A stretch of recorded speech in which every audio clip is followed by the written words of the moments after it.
Svaki dan izgleda isto. Buđenje u boksevima, čujemo korake, osjetimo miris hrane. To je početak naših dana. Dobijemo zdjelice i jedemo. To su trenuci koji nas podsjećaju da smo još ovdje.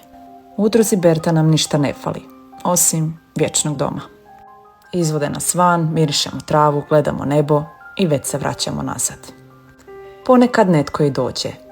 Pomaze nas, kažu nam da smo dobri i lijepi psi i u tim trenucima pomislimo da možda danas neće biti kao jučer.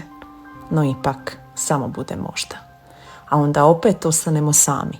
Gledamo kroz rešetke, gledamo kako dan prolazi i kako se ništa ne mijenja. Ovo je naš čitavi svijet. Boksevi, krugovi i čekanje. Ne tražimo puno, ne tražimo savršen život, ne tražimo čuda. Tražimo samo sigurno i toplo mjesto i nekoga ko će reći sada si doma. Znamo da nas ne možeš sve udomiti. Znamo da možda ne možeš udomiti niti jednoga od nas, ali nam možeš olakšati čekanje. Donacija hrane kroz Vautinovu akciju znači da sutra nećemo biti gladni, a ponekad i to znači sve.